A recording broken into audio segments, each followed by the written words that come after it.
അത്യുന്നതന്റെ മറവിൽ സർവശക്തന്റെ തണലിൽ പാർക്കുന്നവൻ ഭാഗ്യവാൻ ഭാഗ്യവാൻ. എന്റെ സംഗീതവും കോട്ടയും ഞാൻ ആശ്രയിക്കും ദൈവം നീ മാത്രമെന്നു കർത്താവോടേറ്റു ചൊല്ലിടും അവനേറ്റു ചൊല്ലിടും.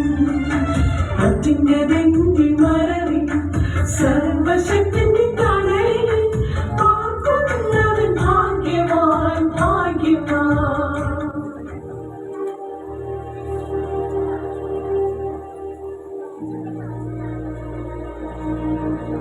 മക്കളെ, വിധവയായി എനിക്ക് എന്റെ പുത്രന്മാരെയും നിങ്ങൾക്ക് നിങ്ങളുടെ ഭർത്താക്കന്മാരെയും നഷ്ടപ്പെട്ടു.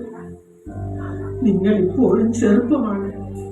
പുനർവിവാഹം ചെയ്ത് കുടുംബജീവിതം നയിക്കാൻ കർത്താവ് നിങ്ങളെ അനുഗ്രഹിക്കട്ടെ.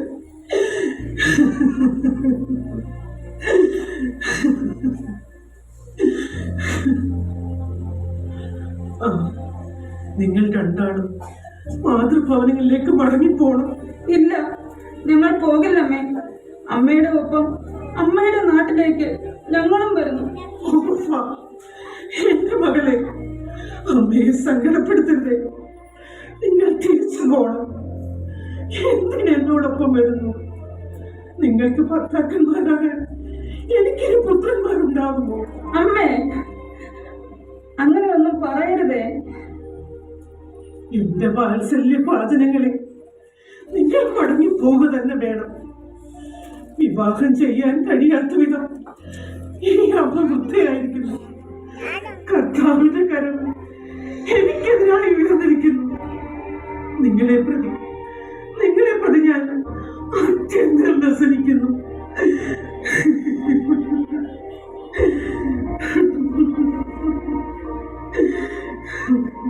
അമ്മ സങ്കടപ്പെടരുതേ.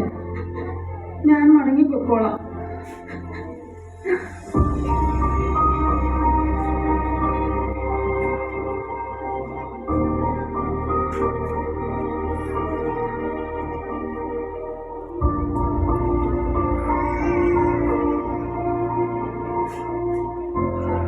ഓർഫ മടങ്ങിപ്പോകാൻ ഒരുങ്ങുകയാണ്.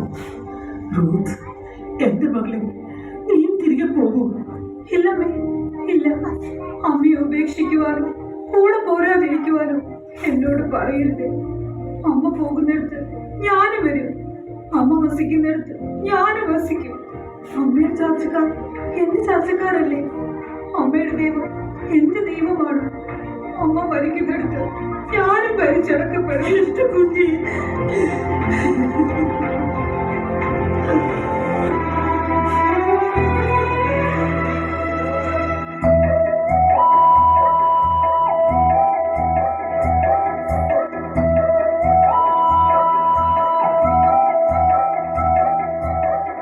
പൊഴിയും കാലങ്ങൾക്കപ്പുറം കരിരണിയും കാലമുണ്ടോർക്കണം.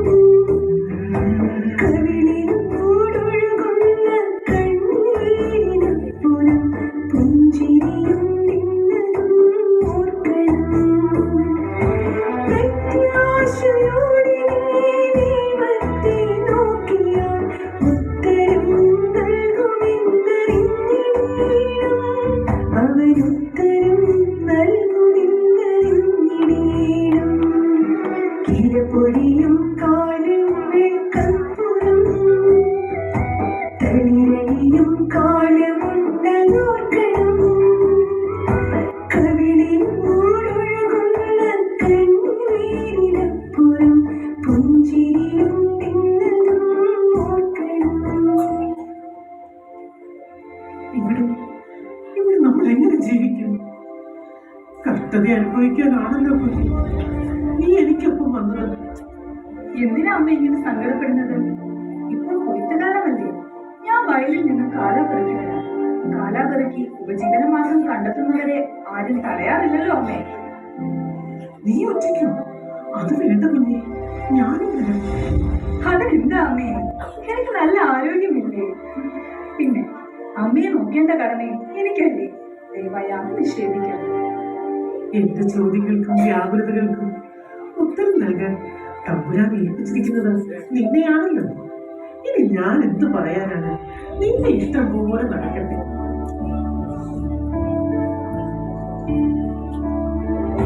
പ്രത്യാശയോടെ നീ ദൈവത്തെ നോക്കിയാൽ ഉത്തരം നൽകുമെന്നറിഞ്ഞിടേണം. അവനുത്തരം നൽകുമെന്നറിഞ്ഞിടേണം. ഇരപൊഴിയും കാലങ്ങൾക്കപ്പുറം